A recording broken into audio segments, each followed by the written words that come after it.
Now let's see the y equals 1 over x equation. The formula y equals 1 over x gives a real y value for every x except x equals 0, because we cannot divide any number by 0. And why we cannot divide any number by 0? Because if I could, then 1 over 0 would be some k number, and if I multiply both sides by 0, I will get that 1 equals k times 0. And I know that any number is multiplied by 0 is 0, so I would get that 1 equals 0, which is not true, so I cannot divide any number by 0. So the domain will be the whole real number, so every real number except 0. So I will write the domain up as a union of two intervals. So an interval from minus infinity to 0 and from 0 to infinity interval, and the union of these two intervals. And by union I mean joining together these sets. And the range will be also this union of two intervals, because let's just write up for you, because I can produce any number by this formula. So if you say that you want to get 163, then I just say that 1 over x equals 163. So to replace the x with the number, you need to actually replace the x with a 1 over 163. That will be equal to x. And if you replace this number into the place of x, then you will get 163, because 1 over 163 will be equal to 163. But you can produce any number by this formula, so you can say that you want to get with 1 over x minus, I don't know, minus 2, then you need just to replace the x with 1 over 2 minus 1 over 2, and that will be minus 2. Nothing special. So this is really the same. Now let's see the square root of x. The formula y equals square root of x gives a real y value only if x is non-negative. So x cannot be negative. So, and by this we mean that x is bigger or equal to 0.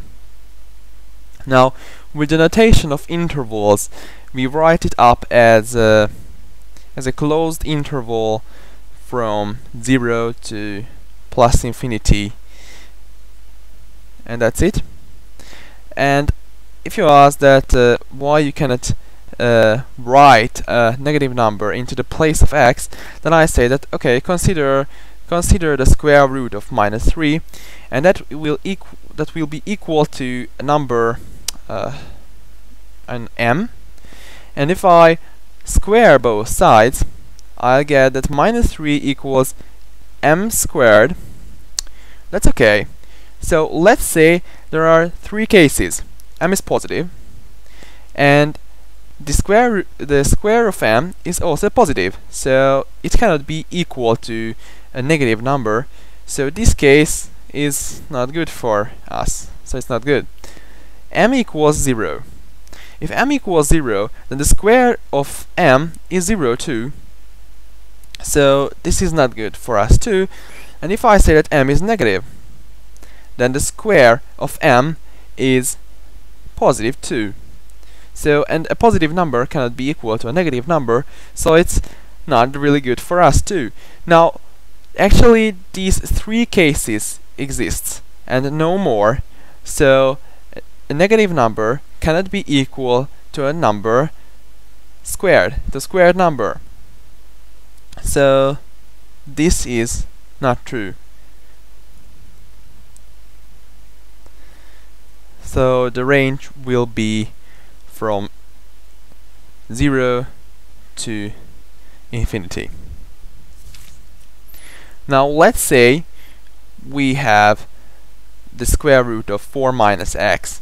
And for the same reason, we will say that 4 minus x is positive, no, negative. So 4 is going to be bigger or equal to x. And with the notation of intervals, we write it up as an open interval from minus infinity to a closed interval 4. That is going to be our domain, because we cannot write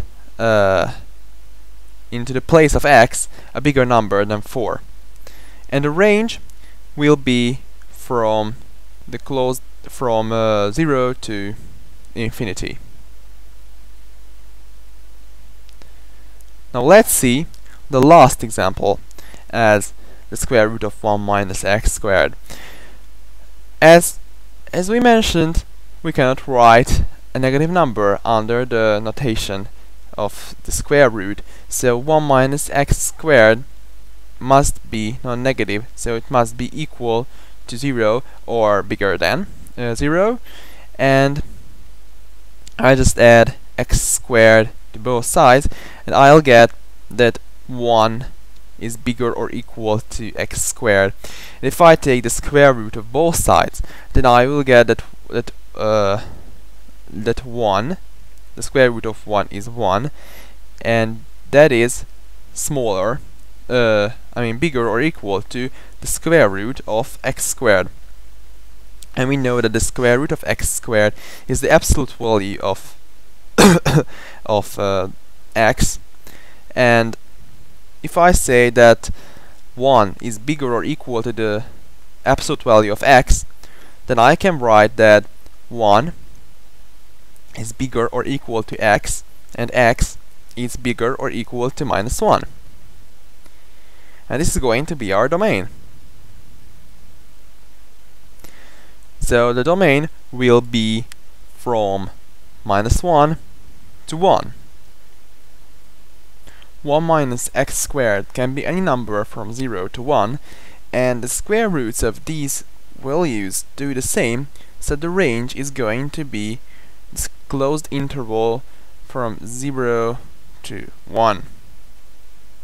Now in the next video we are going to talk more about the graphs of functions. Very intriguing, so I hope to see you very soon.